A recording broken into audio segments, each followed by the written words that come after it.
بسم اللہ الرحمن الرحیم۔ اللہ راضی ہوتا ہے تو یہ نشانیاں ظاہر ہوتی ہیں، اللہ کے اپنے بندے سے محبت کی نشانیاں۔ اگر کسی میں ایک نشانی بھی ظاہر ہو جائے تو سمجھ لینا اللہ اس سے محبت کرتا ہے۔ قرآن و سنت کی روشنی میں عورت کو گالی دینا کیسا ہے اور اس کے ساتھ مار پٹائی کرنا کیسا ہے اور اس سے گھر میں کیا ہوتا ہے؟ ناظرین، سب سے پہلی نشانی اللہ پاک جس کو دین کی سمجھ عطا فرماتا ہے، دین سے جوڑ دیتا ہے تو اسے اپنا محبوب بنا لیتا ہے۔ حضرت عبداللہ ابن مسعود سے روایت ہے، رسول اللہ صلی اللہ علیہ وآلہ وسلم نے فرمایا، اللہ پاک تمہارے درمیان اخلاق بھی تقسیم کرتے ہیں جس طرح رزق تقسیم کرتے ہیں۔ اللہ پاک دنیا اس کو بھی دیتے ہیں جو اللہ پاک کا پیارا ہو یا نہ ہو، لیکن دین صرف اسے دیتے ہیں جو اللہ پاک کا محبوب ہوتا ہے۔ عبادت کی محبت، قرآن کی محبت، اللہ پاک کی محبت، اللہ کے ذکر سے محبت، رسول اللہ صلی اللہ علیہ وآلہ وسلم پر درود و سلام بھیجنے کا شوق اور تڑپ، یہ وہ چیزیں ہیں جو اس بات کی نشانی ہے کہ اللہ نے اسے بہت پیارا بنا لیا ہے۔ دوسری نشانی، رسول اللہ صلی اللہ علیہ وآلہ وسلم نے فرمایا، اللہ جسے اپنا بناتے ہیں تو پھر اس پر تھوڑی سی آزمائش بھی ڈالتے ہیں، یعنی اللہ پاک دیکھنا یہ چاہتے ہیں کہ یہ بندہ میرے فیصلے پر راضی ہوتا بھی ہے یا نہیں۔ جو راضی ہو جائے اللہ پاک اسے دنیا میں بھی راضی کرتے ہیں اور آخرت میں بھی راضی کریں گے، اور جو اس وقت بوکھلاہٹ کا شکار ہو جائے کہ یہ کیا ہو گیا میرے ساتھ، میں تو نماز بھی پڑھتا ہوں، قرآن پاک کی تلاوت بھی کرتا ہوں، پھر مجھے بخار کیوں ہو گیا، میں تو دین کا کاربند ہوں، پھر مجھے کیوں فکر ہو رہی ہے؟ تو ایسا نہیں سوچنا چاہیے۔ حضرت بلال حبشی رضی اللہ تعالیٰ عنہ سے کسی نے پوچھا کہ آپ بڑی توحید کی باتیں کرتے ہیں تو آپ کو اتنی بری طرح سے مار کیوں پڑی؟ تو آپ نے فرمایا کہ تم بھی تو بازار جا کر برتن خریدنے سے پہلے اسے بجا کر دیکھتے ہو کہ مٹی صحیح طرح سے لگی یا نہیں۔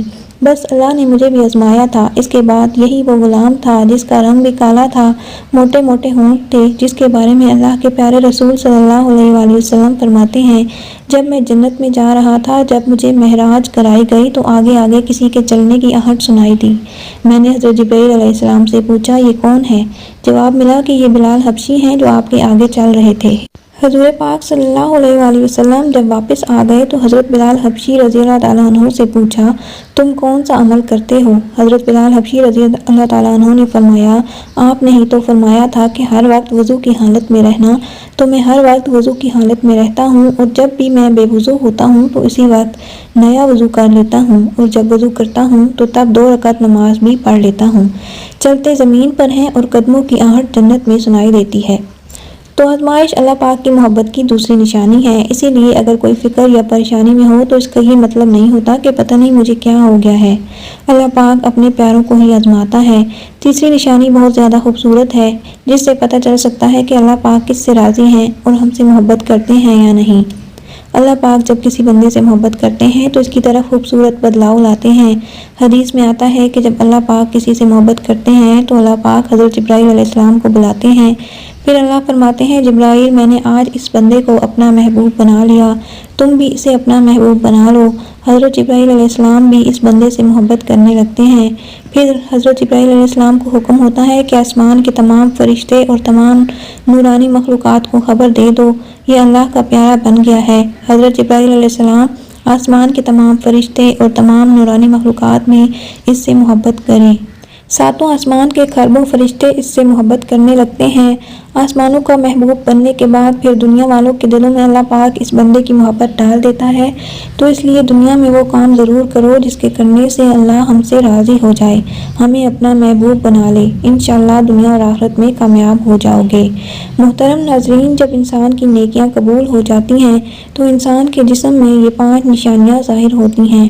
نمبر 1، جب انسان کی نیکی قبول ہو جاتی ہے تو اس کی وجہ سے اس کے چہرے پر عجیب رونق آ جاتی ہے، یعنی وہ انسان دنیا کے سامنے اپنی خوشی کا اظہار اپنی مسکراہٹ اور بشاشت کے ساتھ کرتا ہے، وہ ہر وقت خوش رہتا ہے، بلکہ یوں لگتا ہے کہ اس دنیا میں اس سے بڑا سکون اور وقار والا کوئی نہیں، لگتا ہے اسے دنیا کو کوئی غم ہی نہ ہو، یہ خوشی ہر ایک کو نصیب نہیں ہوتی۔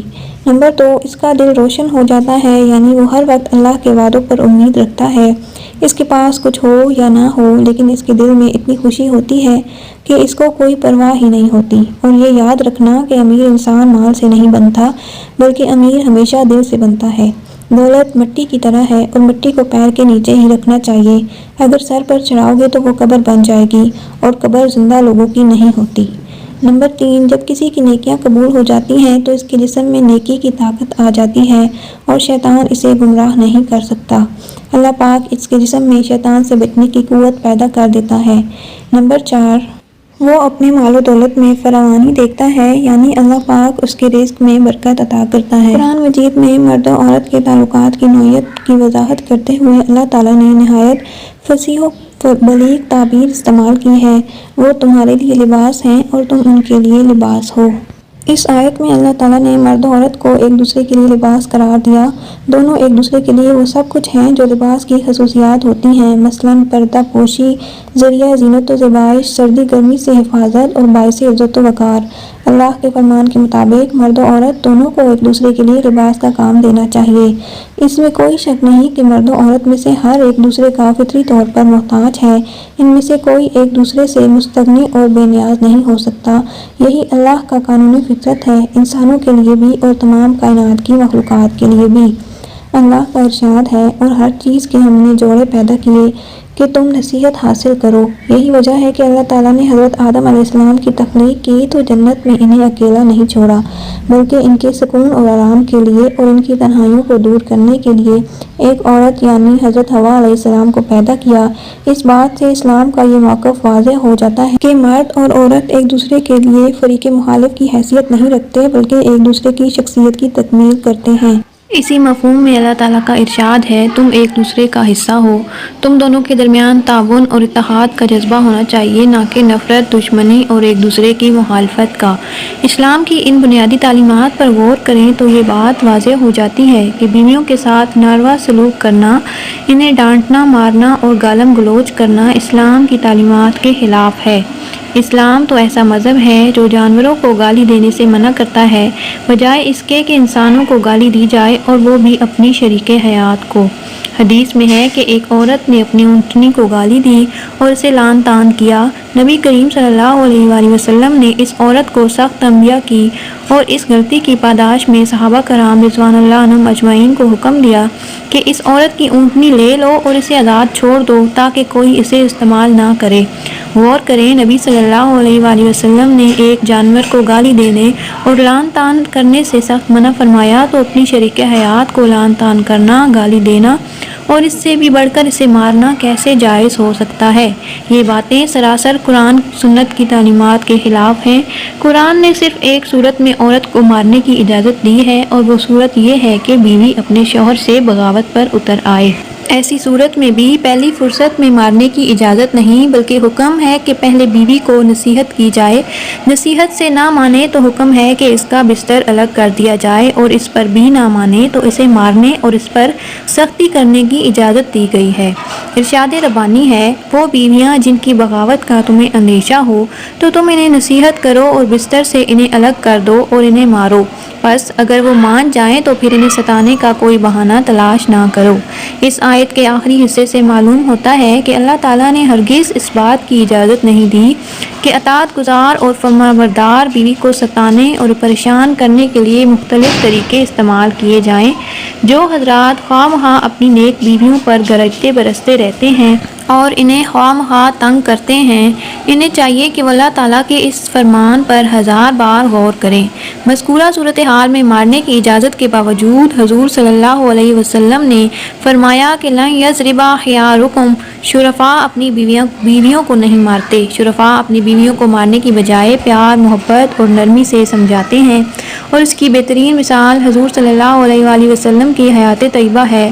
آپ صلی اللہ علیہ وآلہ وسلم اپنے بارے میں فرماتے ہیں، تم میں سے سب سے بہتر وہ ہے جو اپنی بیویوں کے لیے بہتر ہیں، اور میں اپنی بیویوں کے لیے سب سے بہتر ہوں۔ حضور صلی اللہ علیہ وآلہ وسلم کی سیرت کا علم رکھنے والوں کو معلوم ہے کہ آپ صلی اللہ علیہ وآلہ وسلم نے کبھی کسی عورت بلکہ کسی بھی انسان یا جانور پر ہاتھ نہیں اٹھایا۔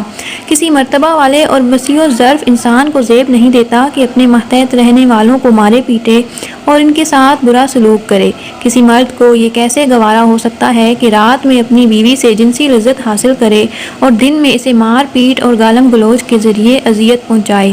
یہ کام کوئی رذیل اور بد اخلاق شخص ہی کر سکتا ہے۔ جبھی تو آپ صلی اللہ علیہ وآلہ وسلم نے فرمایا، شرفاء اپنی بیویوں کو نہیں مارتے، گویا اپنی بیوی کو مارنے والے لوگ رذیل ہوتے ہیں۔ البتہ اگر کبھی انتہائی غصے کی حالت میں یا غلطی سے کسی مرد نے اپنی بیوی پر ہاتھ اٹھایا یا گالم گلوچ کیا تو اسے چاہیے کہ اپنی بیوی کو منانے اور خوش کرنے کی کوشش کرے۔ یہ وہ اسلامی تعلیمات ہیں جن پر عمل کر کے گھر کے ماحول کو پرسکون اور خوشگوار بنایا جا سکتا ہے، اور عمل نہ کیا جائے تو شوہر اور بیوی کے ساتھ ساتھ بچوں کا مستقبل بھی تباہ ہو جاتا ہے۔ محترم ناظرین، اگر آپ چاہتے ہیں کہ آپ کے رزق میں فراوانی ہو اور عزت شہرت دولت دن بدن بڑھتی جائے تو اپنے گھر میں اپنی عورتوں کا خیال رکھیں، انہیں خوش رکھیں۔ اللہ کے فضل و کرم سے آپ عزت، شہرت اور دولت میں فراوانی پائیں گے۔ یاد رکھیے، عورت پر ظلم کرنے کا مطلب ہے اولاد کی بغاوت۔ آنے والے وقت میں جو اولاد اس عورت کے جسم سے آپ کو نصیب ہوگی تو اس کے وجود میں آپ کے لیے بغاوت ہی بغاوت ہوگی۔ اللہ تعالیٰ سے دعا ہے کہ اللہ ہمیں دین حق پر چلنے کی توفیق عطا فرمائے اور ہماری اولاد کو ہمارے لیے رحمت بنائے اور ہمیں دین کی مکمل سمجھ نصیب فرمائے۔